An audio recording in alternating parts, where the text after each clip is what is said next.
did you start engaging with Indian food? So I'm originally from the UK, between Liverpool and Manchester, up in the north, where there's probably like one Indian curry shop, or we used to call it a curry shop, back in the day, and all they served is vindaloo, and that was it. Nothing real when it comes to Indian food.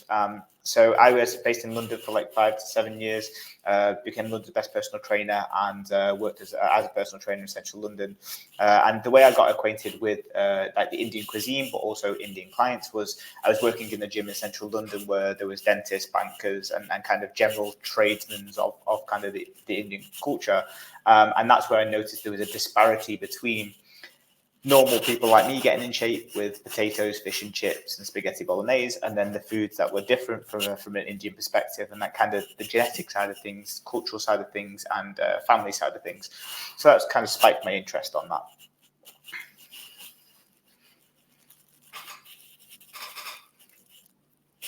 Yeah. And for Indians, as for a lot of for all cultures, food is closely related to emotion. And we say mother's food. We like our what our mother cooks.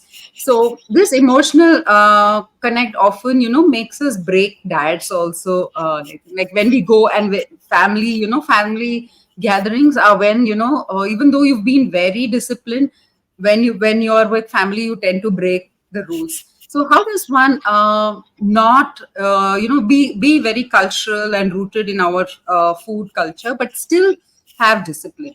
Yeah, that's a really, really good question. So the way that we view it is probably different than probably more normal advice. Is like we look at what is socially, culturally acceptable. So we look at even if you have one plate of food, you'll still get pushed for a second. You're going to get pushed for a third until the food is completely done and dusted, right?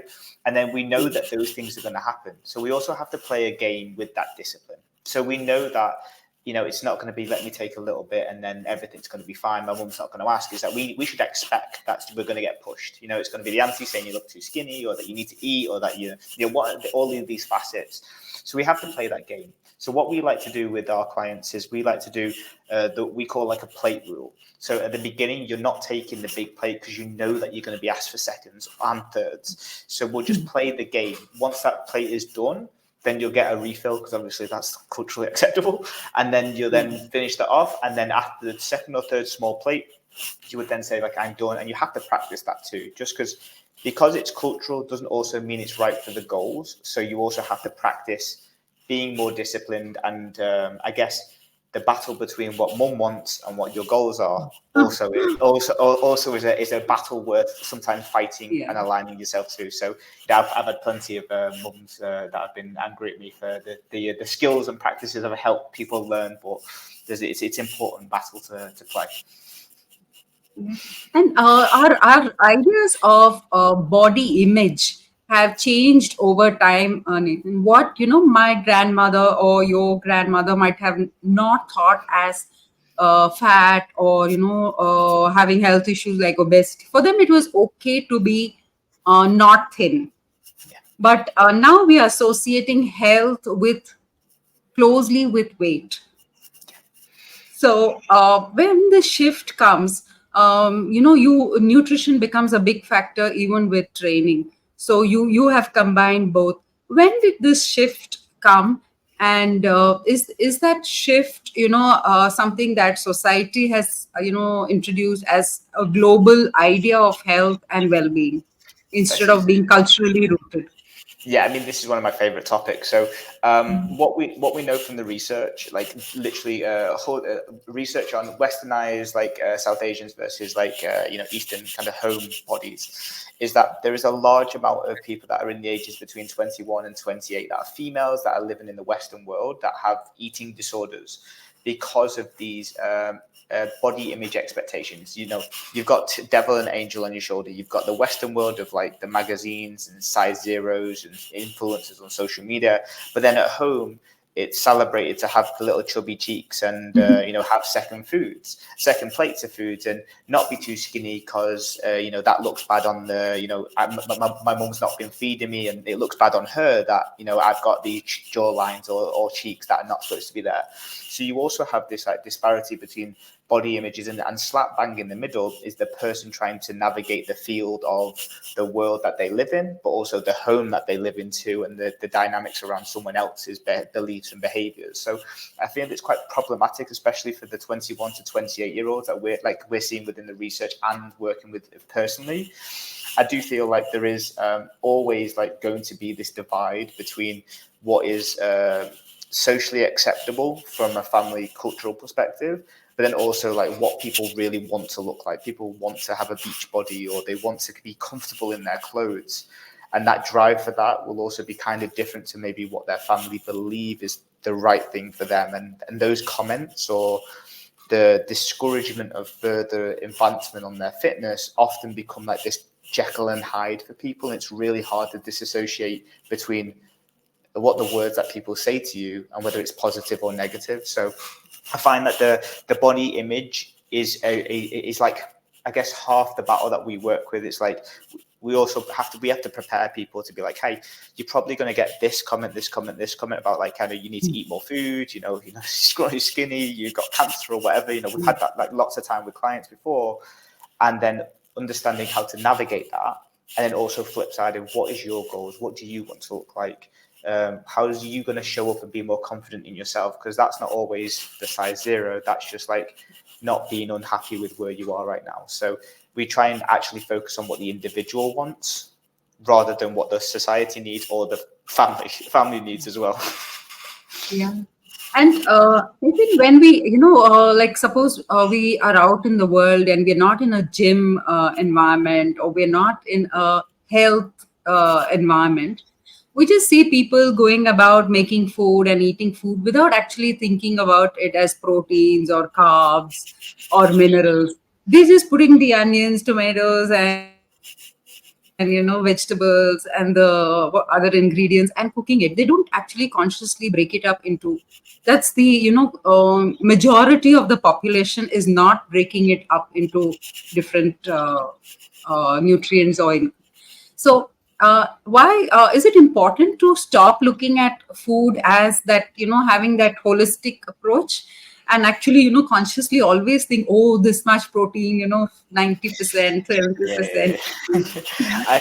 I think there's always a case in point for understanding, but I would say it like this: like the more that it's your priority, the more you focus on it. So we take fitness out of the world and then we put finances. Let's say, for example, you're a shrewd person that wants to save money. You're going to be looking at every little dissection of profit and losses and where you're spending on the groceries. You're going to be really deviling in the detail. But I think because there is an emotional attachment to food, which almost is counter-conducive to logic, we also believe that this shouldn't always be a logical decision. It should always be a little bit about, oh, what I fancy or what makes me feel good. And I feel like there's that little balance in the middle. So I feel like the way that we teach it is that you should know enough to get along the way of all different variations, what's in your food, what you need from the food, the portion sizes that you have, how to manage homework, social, travel, going on holiday, mum's house. And you should know enough, but not to the point where it's over consuming or to the point where you are a trainer like me. You don't need to know that much. You just need to know the minimal amount to get by. Like I know the minimal for my savings to make a saving in my bank account. And if I was ever to I take up golf recently, I know the amount to swing the club in the right direction to get the ball going forwards. I'm not going to go in the PGA Tour. So it's about understanding enough of the information and I guess sometimes removing the emotion from the food and going, what do I need to know? And how is that useful for me or not useful for where I'm heading? Yeah. It's when you make your videos, your colleague she comes up with various dishes which her family sends, and you actually assess and tell how much calories that they contain. Yeah. It's really nice because it's food that we can relate to, and it's our dabba food too. Yeah. So you don't say no, this is not, aloo paratha should not be eaten at all. You're just talking about quantities and things like that. So in a way, it's important to recognize that all food can be good in measure, I think. Or is there bad food? You talk about the oily grease, whether it's glistening or not. Yeah, so So, I think there's all my job is to tell you about the food so you can make an informed decision on how that relates to your goal. So like if we know that these things like the extra ghee on top of a paratha is going to give you an extra couple of hundred like 100 calories, and those 100 calories are going to get you further away from maybe your goal of losing weight, then maybe we have to look at the decision to not have those. But the goal, and this is so for the last 7 years, literally every single day, my major priority has for people to be able to stick to something sustainable. And the biggest thing with sustainability that I see time and time again is people have told people that they can't have things. And as soon as you say that you can't have things, you want it even more. Like I don't want an apple right now, but if someone says you can't have that, I'll be like, well, I do. It gets my rebel inside of me kind of fired up. So the problem with that is like, yes, there might be things that are better or worse or higher nutrition, lower nutrition. But if somebody wants to have that with their family, or somebody wants to go out for dinner and that comes up on the table, I should be able to teach you how you can have that when the time is right. And that's the most important things that we do. So that's why we go through those foods on Instagram, because we're like, I want to just completely shatter the thing that everyone has bad foods in their brain. Like I could eat I could speak to 100 people and they might be like, carbs are bad, or biscuits are bad, or chevro is bad, or gatir is bad, or gulab jambos are bad. Everyone has their 3 or 4 things that they'll stay away from because they're scared of them. Whereas I want to shatter those beliefs so that you can walk into a kitchen, and if there's 5 things there, everything from bhajias all the way to paneer, you know what you can have, and that won't detract you from where you want to be. And that's really, really important to me, because that's what creates sustainability. And that's the most important part. That's what gave me the freedom to stay in shape, was that knowing that I wasn't scared of biscuits anymore, or I could walk downstairs and my mum had made me a dish, but I knew how to handle it, as opposed to getting scared that it's got too many oils in, or it's got too much, batter, or whatever it is. So it's about the sustainability part. yeah. And I think there is one misconception or doubt about whether plant food is enough for muscle, or is enough, can give us enough protein. So, what is the cultural implication of when you talk about increasing protein, from cultures which don't eat meat? So, how do you navigate that? Yeah, it's a good question. So I think there's a difference between increasing protein that is for muscle building and just having a high protein content. From the foods like dal and lentils and all the pulse variations, it is just not the right foods to eat for muscle building. To build muscle tissue, you need this one thing in protein, which is called leucine. And leucine is ever present in like the yogurt variations like paneer and the soy-based products, and it's in the poultry and meat and fish, but it's not in the dals or the pulses or the lentils. So it's not going to be super conducive if you want to get massive, or you want to build muscle tissue. But the way that we view it is like, most of our clients are just normal people, which means that if they get a good protein intake across the day, and maybe one of their meals is dal, and the others are some cheese, yogurt, eggs, if they're non-veggie, for example, then we'll be absolutely fine to be healthy. We just won't be this big muscly person, which most people don't want to be. So the implications are that, and this is maybe where I come in as a white guy, is that I come in and look and go, okay, what's not conducive within the culture? Like, what can we get rid of to make it better? Or like, how do we achieve optimal? Because we could look at every culture and none of them have got it right 100% of the time. So we can just pick and choose what we need. So I come in and go, okay, well, if we want more protein, then we're going to have to do this with your meals, and having more frequency and larger portions of probably the protein side of things and less of the rotis and the other stuff. But I think that's probably one of the culture dynamics as well, is like, from a digestive perspective, most people aren't used to having those higher protein, especially from the fermented foods like dal. Is that it does, for the first couple of weeks, you have to build up the tolerance to the enzymes within your stomach. So you end up being gassy for a little while, and then it gets better over time. But I think they're the major challenges. And then at home as well, if like obviously you're not eating by yourself and you're living in a family like most people do, I think the challenges become what other people believe that quantity to be, or whether that's healthy, what they believe. And most people get a bit discredited or disconcerted because other people are making the meals. You're not just making one for yourself, it's for the whole family. And if you're like, hey, I want 4 portions of what I normally have, it becomes a little bit harder to manage. So it depends on the individual, but I think it's always going to be a net positive to increase protein, because there's a few things that it does massively, which is, one is if it's not the dal and lentils, it's obviously increasing muscle tissue and recovery. But you got like cognitive function, hair, skin, and nail variations. The amino acids are in that. So you're thinking about the benefits of those, and you just need to prioritize. Most people get off put, especially with the new modern world. They just think protein is for muscle building, but actually protein is the building block of amino acids, which are in your brain, in your skin, in your nails, in your hair, in your bones, in your nerves. So if we look at it from that point of view, I think most people will be a little bit more receptive to increasing it when you're told about the other possible benefits as opposed to the muscle ones, so. Right. There's a common joke that goes around in our groups where we say, while in some cultures they'll say you eat 1 or 2 spoons of rice, whereas we eat 10 spoons just to see if the salt is enough while testing. So you two recommend, 1 or 2 spoons of rice, and I saw comments like, some people were horrified. Yeah. So why has rice become such a bad thing, Nathan? I mean, rice is a staple of a lot of South India. Most of us, it's our standard diet from, sometimes lunch and even dinner, and has been for several generations, but now it's got a bad name. So what do we do with the rice? So again, like nothing is bad or good with like rice is absolutely fantastic. But let's say, for example, if you looked at the amount of rice that you would consume and then you changed it for the same amount but biscuits, you'd have a different association because of what it represents within the culture. So again, we take the emotion out of it. It's just a lot of food that can be consumed very easy. Like my missus, she's trying to build muscle at the moment, and she gets full really easily. I'm like, what's the only food that you could eat lots of without getting full? She's like, rice. And like it's such an easy digestible food source that you don't feel full of it all of the time. So that means you can overconsume it quite in readily forms. And from a cultural perspective, it's also probably one of the less cost-effective variations as well, which was obviously brought up in why it was overly utilized. So it's not bad. It's just easily navigated to high quantities.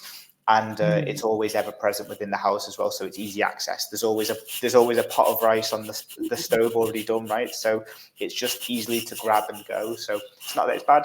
It's just that the association and the social cultural norm is to have more of it. So therefore, it becomes a little bit of a battle. Sure. You mentioned that you've been to India recently. So what was your experience like about food? I love it. So this was the first time I'd been to for a wedding. So I got fully dressed up and everything was great. And it was one of the first times that I've been multiple times before. I've been to Mumbai, Delhi, Goa, just to kind of get the feel of things and just kind of use it as a bit of a holiday and kind of eat there. I've been reading Shantaram. So when I read Shantaram, I wanted to go to the places where the bar was to go and have a drink, and then also to do the pani puri challenges and stuff like that, which is awesome. And then when I went this time, it was a little bit more for a wedding side of things. So what I learned this time was a little bit different, which is actually really insightful. So we were having obviously food off a banana leaf and within the temple, and like the different variations and stuff. And I thought I knew quite a lot about the different pairings of things. But this time I had an elderly lady sitting next to me, and I kind of went too fast with the rice because I was like just eating it because I didn't know how much was coming out and what variations were coming next. And she's like, slow down, put this part and then separate this part with this part, and then you put these combinations together. And then it was like a new whole world for me, like the excellence between the little contrast of the sweet and the rice, and then this and then with that. It was a really good experience. But that typified to me the culture with food as well, that it's like there's pairings for everything. And there's a way to eat things, there's a way to do things, and like she wouldn't let me do my way. She was like, I want you to do it this way so that you feel the benefit. And when I did, I submitted. I was like, yeah, this is great. You got it right, So, so that was the experiences have always been super positive, and it's just good to learn the variations that there are, and why people kind of when they go, especially the US clients and UK clients, they're always excited to go back to India because it's the home of the food, and they kind of use that as a bit of like a exuberance of the street food, because you don't get much street food in the UK, for example. So yeah, it's very interesting to find out hands on the ground, for example.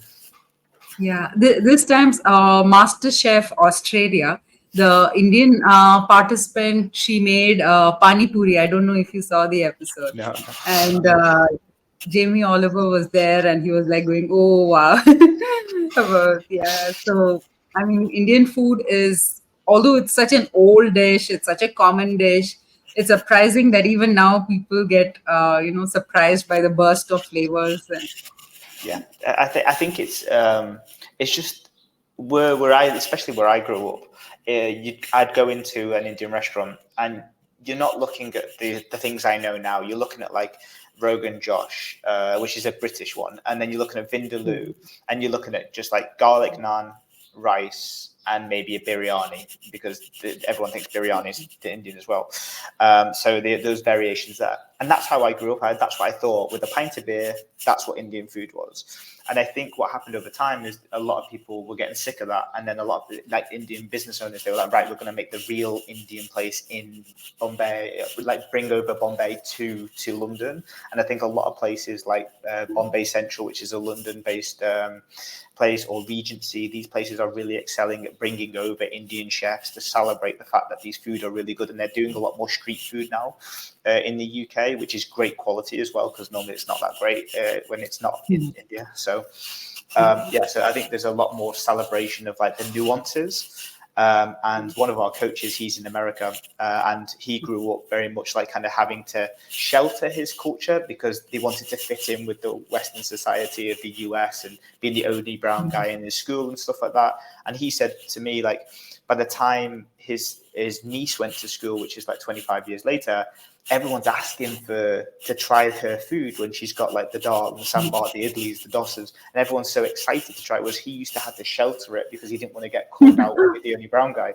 So I think it's becoming more of a celebrated thing, and people are actually going, "Hey, this food is amazing! Like, what is that?" Yeah, I did my master's in Leicester, and it was full of Indians and in the Golden Street. But when the food I used to taste, it was not something that reminded me a lot about home, although it was made by Indians. The tastes were very different. The spices were toned down. So what you said about, while it goes under the name of Indian, it doesn't actually mean like Indian, how it tastes in India. No, So it's the perception of what you believe Indian food to be, and that's what they try and fulfill, because that's what they're trying to give. They're trying to give you a perception rather than the reality, because not everyone can handle the Indian food. Like when you go there, the first time I went to Mumbai, it was like I was blown away by the spices flavors. My digestive was blown away, and and I don't think everybody wants to have that experience with their restaurant associated. They don't want to go, "Oh, well, every time I go, my stomach's not very good." So they try and make a perceptive version. Well, yeah, I think acceptable to the local culture. yeah, that's a great way to put it. So how do you think that traveling and actually experiencing this food culture firsthand, how does it educate us, Nathan? Suppose I were to, taste British food or Italian food or French food, it would be better for me to actually, if possible, experience it in its own culture. So how has that made a difference to you? Oh, that's a good question. I feel like it was actually not the place that I tried it, but it was the people I tried it with. So when you go to places that the locals go to, there's basically in Nairobi, there's like this restaurant called Hashmi's, which is world renowned, famous, and like people are like, "Oh my god, you know about Hashmi's? It's amazing!" Like it's like the place to go, and I think most of the time when you go with somebody that's their normal place to go, then they know the best places to go. So if I was to go to Mumbai on my own, I'd just go based on TripAdvisor, and that's not going to be ideal. So I think going and understanding where people go, what they have, the way that they eat in those places, the psychology around it is really important too, and then understanding what their what their day-to-day looks like. Because like I said, there's a massive difference between people in different continents and how they set up their days with Indian food. So yeah, it's massive. But I love that, and to be able to share food with people and then tell me why, when they used to have that, or what dish this is supposed to be, or is it North Indian, is it South Indian? It's like they're all really good parts. It's really, really cool. And do you cook yourself? And would you recommend to your clients to cook? Get local produce, get fresh seasonal ingredients. What is your recommendation on that? If people and if time permits. Yeah, so I think the biggest thing is always time. Is time the essence? So like personally, I don't cook. I like to live the lavish lifestyle of either my missus cooking, or we do like air fryer stuff. I don't class that as cooking. I class that as pressing a button. And then I would definitely recommend, once you have a handle on your day-to-day routine, if you can get fresh dinners, fresh veggies, fruits, the difference is incredible in terms of the taste, the flavors, the pungency in terms of vitamins and minerals. And then if you can have that then with the family, I think that then creates a strong bond and cultural dynamics for the younger generation too. Because like, even for example, like my biggest thing is that if you're cooking with fresh food, there's so much higher chance that your family, as an association, that will be happening in 20 years time, 40 years time, 50 years time, because the kids are just mirrors of us, and they just copy. And whatever you want to give them, you have to be, which is great. Like kind of, and sometimes it puts other parents in a bit of a hole, but if you practice the great habits, then they kind of pass it on too. So I think it's a great way to spend time with family and sit down and have that meal with great nutrition, great kind of synergy between the culture and then the family too. So, what about health and being disease-free, Nathan? Have you found? What is the feedback from your clients on correlation between this change that you brought in weight and certain diseases which inexplicably have increased over the last decade or so? Like in one video, she was talking about PCOS, and you have obesity, you have heart issues which have increased, not necessarily only because of diet, but also because of stress and other lifestyle issues. So, how do we, apart from food, how do we deal with those things? Or do they automatically get resolved because you're paying attention to your body? Yeah, so the biggest thing is always like what's the biggest lever of change. So for example, like type 2 diabetes, it can be reversed. Like research is really clear. If you lose like 10 to 15% of your body weight, so if you're 100 kilos, you get to like sub 90 kilos, 85, you can have that like completely nullified in terms of its effects. So there's a lot that can be done with the, Pareto's rule, focus on 20% of the stuff with 80% of the effort. It's like if you focus on reducing your obesity and the body fat around the midsection, working out, not smoking 40 a day and drinking whiskey every day, you'll probably be in like the top 20% of people. And like, for example, we've had lots of people that just by proxy are losing weight because of their body fat around the midsection, which is a predominant factor on why type 2 diabetes happens. Is that's where they kind of get rid of it and they don't have any problems. They go off their metformin, they're off the medication. So when it comes to that, that's the biggest lever that you can pull in terms of the obesity side of things. And then with the stuff like PCOS and the variations, that comes down to a lot of different facets. A lot of it comes down to like unhealthy lifestyle, combination with high stress, combination with like irregularities in like menstrual cycle or kind of issues hormonally, or predisposition to that too. But they can be again controlled and mitigated from that 20% of effort of reducing your body weight, getting yourself great healthy, health first and fitness, it always like interlinked with together. But again, if I know I'm very much on the one side of the camp because we see this day in day out with thousands of people, but if you can do all the healthy food stuff after you focused on the body fat off, like that would be my bias, and kind of what we see within the research is like if you reduce obesity, a lot of things get better, and then you can then nuance your way up because of healthy foods and exercise and dietary choices.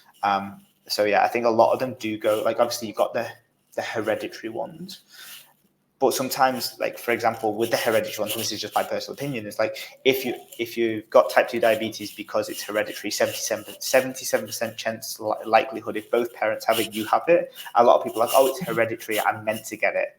And then what happens is then they relinquish the control. They think I was supposed to get it, it just happened, and now they don't do anything about it.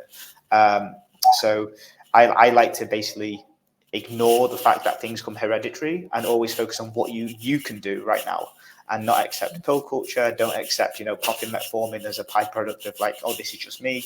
We like to wipe the slate clean and say, what can you do about this right now? How do we take our first steps, and how do we get that better? So yeah, I think there's a lot you can do. There's always going to be ones that slip through the gap, and you can be healthy and get run over by a bus tomorrow. But it's still useful to really acquire that skill of managing your body weight. A lot of yoga experts will disagree with me, but I agree with what you in one of your videos you say about saying I do yoga, and is that enough? And also a lot of women in India say we do housework, we bend, we do work around the house, so that constitutes exercise. But as a trainer, what's your what's the frank brutal opinion? I would say this is the equivalent to a guy saying that golf is exercise. You swing the ball, you swing the club once, actually 18 times, or maybe four times on a hole, you're going to do that. So it means over a 5-6 hour period, you might be swinging the club 80 times, and you might have walked a bit. So what I like to do is remove emotion, and that's enough for me, or I've cleaned up a bit, or I've been to golf. It's like, show me your activity tracker, show me how many steps that you've done, and I'll show you how many calories you've burnt. Because once you can get measured, you can get managed. So if you're like, I have done the washing up, I have cleaned, I have done my yoga, and I followed my nutrition, but I haven't lost any weight, then maybe we need to do more cleaning, so or we need to do more activity. But if it's working and you're at the body that you want, and you're seeing the shape that you like, cool, keep doing that. But if you're part of that crew that's doing that but not where they want to be, I would always look at, how do I make this fact, not fiction. Thank you so much, Nick, for being with us. And we would love to see more videos.